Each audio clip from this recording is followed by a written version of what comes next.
Hi అండి. అందరికి మృగశిర శుభాకాంక్షలు. మృగశిర అంటే మీకు తెలిసిందే కదండీ ఫిష్ ఎంత ఫేమసో.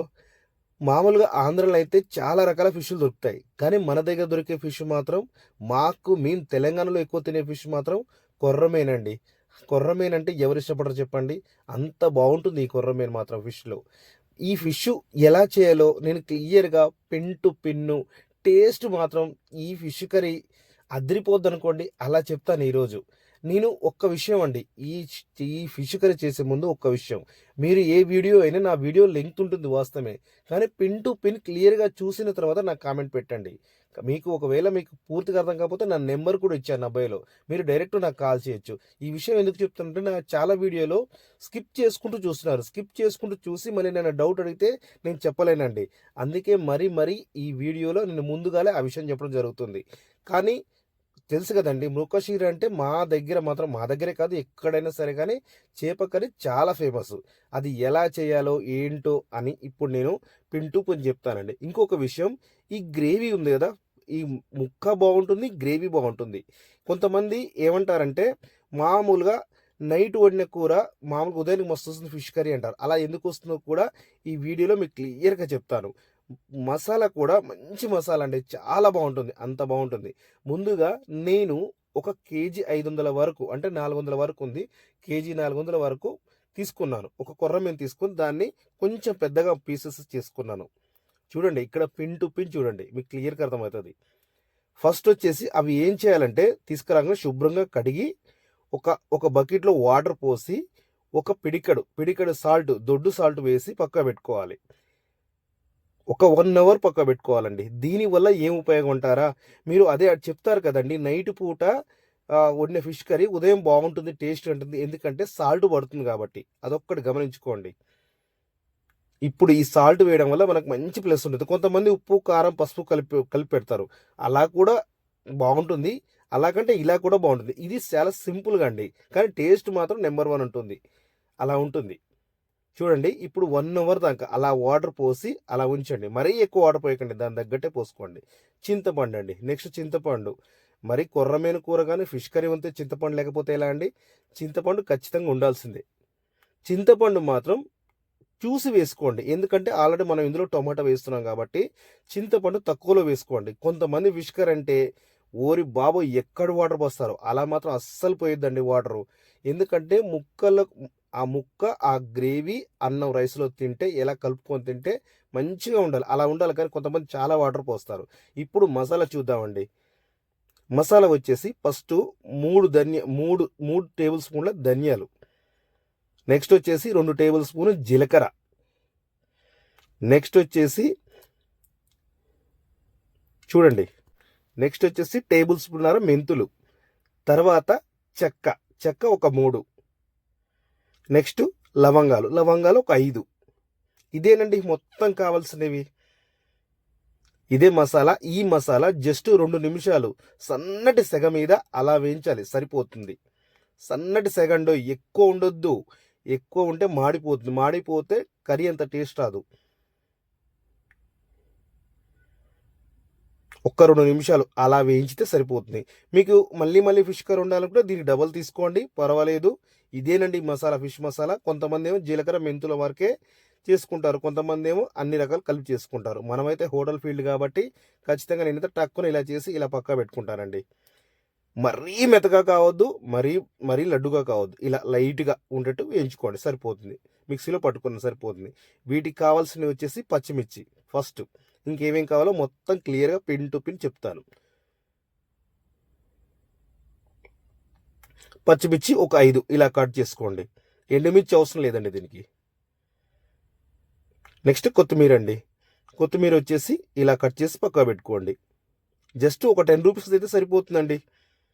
నెక్స్ట్ ఉల్లిగడ్డ అండి.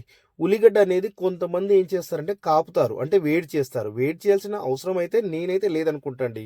మామూలుగా నేను ఒక ఒక హోటల్ ఫీల్డ్‌లో ఒక సౌత్ ఇండియన్ డిపార్ట్మెంట్‌లో మనకి ఏదైనా అవకాశం వచ్చినప్పుడు ఫిష్ కర్రీ ఖచ్చితంగా అడుగుతారు.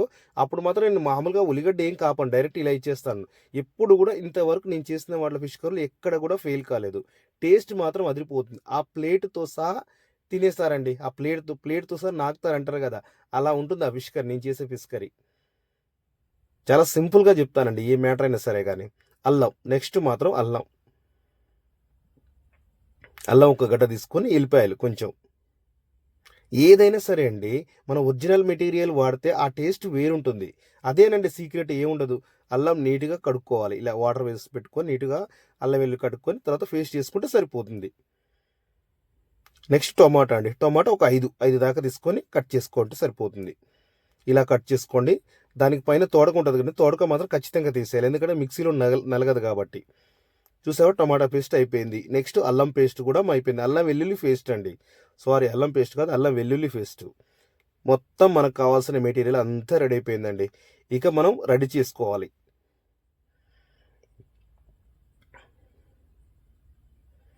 ఇప్పుడు ఫిష్ కర్రీ రెడీ చేసుకుని ఎడెలుపు ఒక గిన్నె తీసుకోవాలి. ఎడెలుపు గిన్నె చాలా ఇంపార్టెంట్. నెక్స్ట్ ఈ గంటె ఉందా, ఈ గంటె కూడా సేమ్ అలాంటి గంటె తీసుకోండి. ఎందుకంటే చెప్పనా, ఫిష్ కర్రీ అనేది గుండ్రటి గంటె అనేది పనికిరాదు. ఫస్ట్ 2 బిర్యానీ ఆకులు,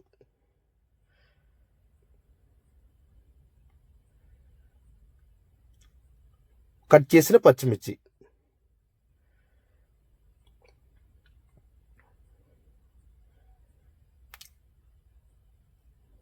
ఎక్కువ మంట ఉండొద్దండి దీనికి మాత్రం. నెక్స్ట్ ఉల్లిపాయ, ఉల్లిగడ్డ రెడ్ కలర్ చేంజ్ అయ్యే వరకు ఉంచండి. మనం పొయ్యి మీద వేయించిన ఒకటే, ఇది కలర్ మీద చేంజ్ అయ్యే వరకు ఉంచిన ఒకటే. ఇది ఒక్కటి గమనించుకోండి.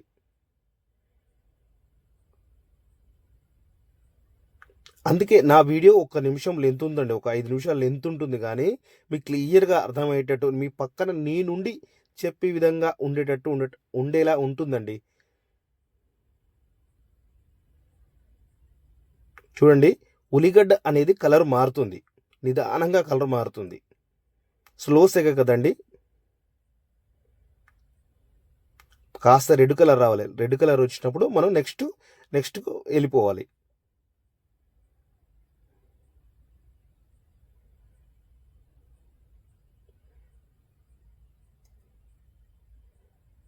ఇప్పుడు నెక్స్ట్ వచ్చేసి కొంచెం టొమాటో సాస్ మనం పట్టుకున్నాం కదండి, ఆ టొమాటో సాస్ వేసేయాలి అందులో. 5 టొమాటో సాసులు పట్టుకున్నాం కదండి, అందులో వేసేయాలి.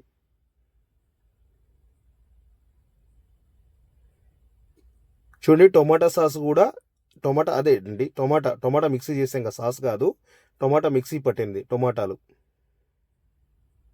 ఆ టొమాటా మిక్సీ పట్టింది ఇందులో వేసాం కదా. చూడండి, ఇది కూడా మన కలర్ చేంజ్ అయ్యే వరకు ఉడకాలి, కొంచెం లైట్గా ఉడకాలి. ఉడికి ఎలా తెలుస్తుందంటే ఆయిల్ అనేది పైకి వస్తుంది మనకు.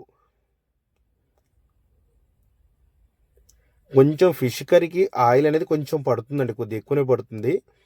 నెక్స్ట్ వచ్చేసి పసుపు 1 స్పూన్ అయితే సరిపోతుందండి, అంతే.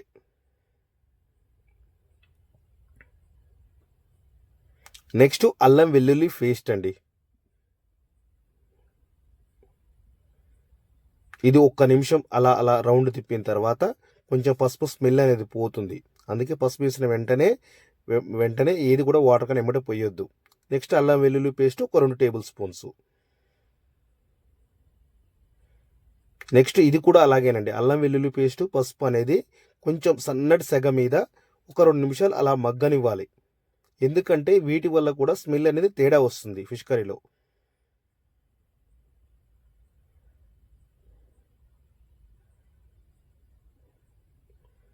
ఇప్పుడు మనం చింతపండు రసం ఉంది కదండి, చింతపండు కలిపాం కదా, చింతపండు రసం అనేది చూసి వేసుకోండి, మరీ ఎక్కువ పోసుకోవద్దు. చింతపండు రసం అనేది తక్కువనే పోసుకోవాలండి.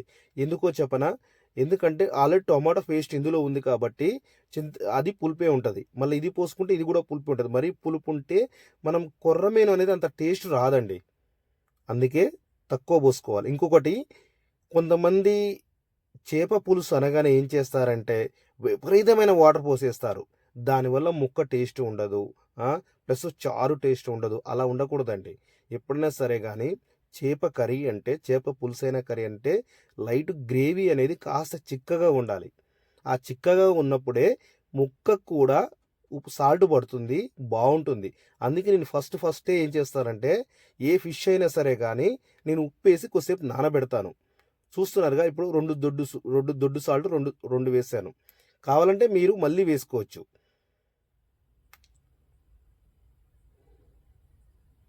ఇదొకటి పిన్ టు పిన్ మీరు గుర్తుపెట్టుకోండి ఏదైనా సరే కానీ.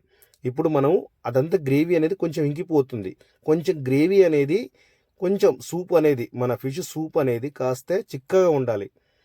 కొంతమంది మరీ దారుణం చేస్తారు. ఫిష్ కర్రీ అంటే అచ్చం వాటర్ వాటర్ ఉంటుంది. అలా ఎప్పుడూ చేయకూడదండి దయచేసి. అలా చేస్తే ఫిష్ అనేది టేస్ట్ అస్సలు ఉండదు.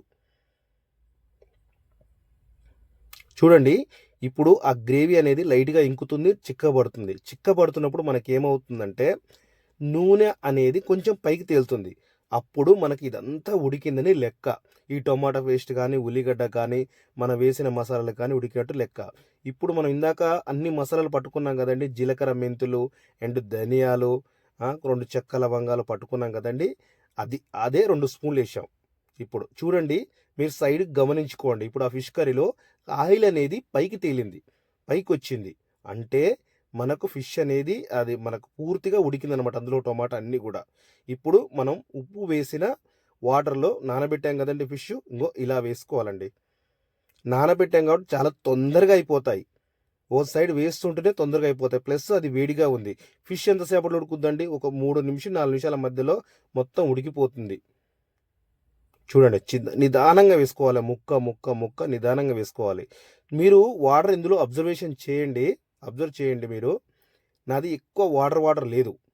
ఆ ముక్కకు దానికి లెవెల్గా ఉంది. అంటే గ్రేవీ ఆ ముక్క ఇప్పుడు సాల్ట్ పట్టిన ముక్క చాలా పర్ఫెక్ట్గా ఉడుకుతుందండి. ఉడుకుతుంది, మంచి టేస్ట్ కూడా వస్తుంది. ఆ గ్రేవీతో రైస్లో కలుపుకున్న, మనం చపాతీలు ఏదైనా తిన్నా కూడా ఎంత బాగుంటుందండి, అంత బాగుంటుంది. ఇప్పుడు ఇందాక ఈ గంట గురించి నేను ఒక చెప్పాను కదండి. అదిగో చూడండి ఇప్పుడు ఆ గంట ఎంత పర్ఫెక్ట్గా పనిచేస్తుందో. ఎప్పుడైనా ఫిష్కు అందుకే ఇలాంటి గంట తీసుకోవాలి. ఇలాంటి గంట ఇంకో దీనివల్ల ఇంత ఉపయోగం ఉంటుంది. చూడండి వేస్తుంటేనే ముక్క అనేది ఉడుకుతుంది. కొంతమంది టకటకట స్పీడ్గా కలబెడతారు. అలా ఎప్పటికి కూడా ఫిష్ కలబెట్టొద్దు. ఇలా తిప్పుతూ ఉండాలి. జస్ట్ ఒక 4 మినిట్స్ అండి. 4 మినిట్స్. 4 మినిట్స్ సన్నటి సెక మీద స్లోగా పెట్టి అలా ఉంచండి. అదే అయిపోతుంది వెంటనే. ఆ వేడికి ఆ ఫిష్ అనేది గుంజుకుంటుంది అంతే. దాన్ని మాత్రం అస్సలు గెలుకొద్దు. చూడండి గ్రేవీ కూడా చూడండి ఎంత చిక్కగా ఉందో. ఇప్పుడు ఆ ముక్కకు ఆ గ్రేవీ అలా కలుపుకొని తింటే ఉంటుందండి. చాలా అంటే చాలా బాగుంటుంది. ఇలా ఉండాలండి. ఫిష్ కర్రీ చేసే విధానం అది అండి. మనం ఎన్ని వేసుకున్నా కూడా, ఎన్ని రకాలుగా వేసినా కూడా ఉప్పు అనేది కరెక్ట్గా ఉంటే అన్నీ సెట్ అయిపోతాయి. కారం కాస్త చూసి వేసుకోండి. ఇప్పుడు కరివేపాకు కూడా కొంచెం లైట్గా వేశాను. నెక్స్ట్ కొత్తిమీర కూడా వేశాను. చూడండి ఎంత న్యాచురల్గా ఎంత బాగుందో ఆ ఫిష్ కర్రీ మాత్రం.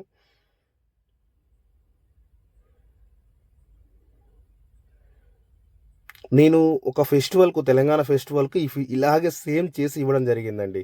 ఈ ఫిష్ కర్రీ అంత బాగుంటుంది. ఎక్కడైనా సౌత్ ఇండియన్ అనే డిపార్ట్మెంట్‌లో ఇలాంటి ఫిష్ కర్రీ చేస్తే మాత్రం నెంబర్ 1గా సెట్ అవుతుంది. నెక్స్ట్ క్లౌడ్ కిచెన్స్‌కి కూడా ఇది చాలా ఉపయోగం ఉంటుంది. ఇంకా కొంతమంది గసగసాలు అలాంటి ఏదేదో ట్రై చేస్తారు కానీ, ఏదేసినా సరే అండి మసాలాలు అనేది అప్పటికప్పుడు పట్టుకొని, అల్లం అనేది అప్పటికప్పుడు పట్టుకుంటే ఆ టేస్ట్ వేరుంటదండి. చింతపండు కూడా మీకు ఒక్క విషయం అండి. ఇందులో ఒకటే ఫిష్ కర్రీ మెయిన్ ఏంటంటే గ్రేవీ అనేది ఎక్కువ పెట్టుకోకూడదు. గ్రేవీ అనేది దానికి ఎంత ఉండాలో అంతే ఉండాలండి. మనం కొంచెం తిన్నా కూడా ఒక ముక్కతో అబ్బా అనిపియాలి అంతే. ఫిష్ కర్రీ అనేది చాలామంది ఇష్టంగా తింటారు. అందుకే కొంతమంది నీళ్ళు ఎలా పడితే అలా పోస్తారు. అలా పోయొద్దండి. ఆ గ్రేవీకి దానికి కరెక్ట్గా సెట్ అయ్యిద్ది. కొంతమంది ఏమంటారంటే నైట్ వండిన కూర అంత టేస్ట్ ఉండదు ఫిష్ కర్రీ, ఉదయం వచ్చరికి బాగుంటుంది అంటారు. కానీ అది ఏ విధంగా అంటే ముక్కకు ఉప్పు పట్టడం వల్ల, దానివల్లనే అలా ఆ టేస్ట్ వస్తుందండి. చూశారు కదా ఎంత బాగుందో. న్యాచురల్ అండి. ఏదైనా న్యాచురల్కి మించింది ఏదీ లేదు. ఇంకా మీకు ఫుడ్లో ఏదైనా సరే డౌట్ ఉంటే మాత్రం నాకు కామెంట్ పెట్టండి. కామెంట్ పెడితే మీకు కామెంట్కు ఖచ్చితంగా రిప్లై ఇస్తాను. ఇంకా మీరు ఏదైనా ఫుడ్ బిజినెస్ పెట్టాలని ఆలోచన ఉన్న వాళ్ళు ఎవరైనా సరే కానీ నాకు వాట్సాప్లో నాకు బయోలో నా నెంబర్ ఉంది. డైరెక్ట్ మీకు వాట్సాప్లో మెసేజ్ చేయొచ్చండి. ఇంకా ఒక్కటండి, మీరు మాత్రం ఒక్కటి మర్చిపోవద్దు. ఛానల్ అయితే ఖచ్చితంగా సబ్స్క్రైబ్ చేసుకోండి. సబ్స్క్రైబ్ చేసుకుంటే ఇలాంటి విషయాలు మీకు ఎన్నో తెలుస్తాయండి. ఛానల్ ఒక లైక్ అయితే మర్చిపోవద్దు, సబ్స్క్రైబ్ అయితే మర్చిపోవద్దండి. ఎందుకంటే మీకు అన్ని ఛానల్స్ వేరు, ఈ ఛానల్ వేరు. ఇది ఎప్పటికైనా మీకు ఉపయోగపడే ఛానల్ అండి.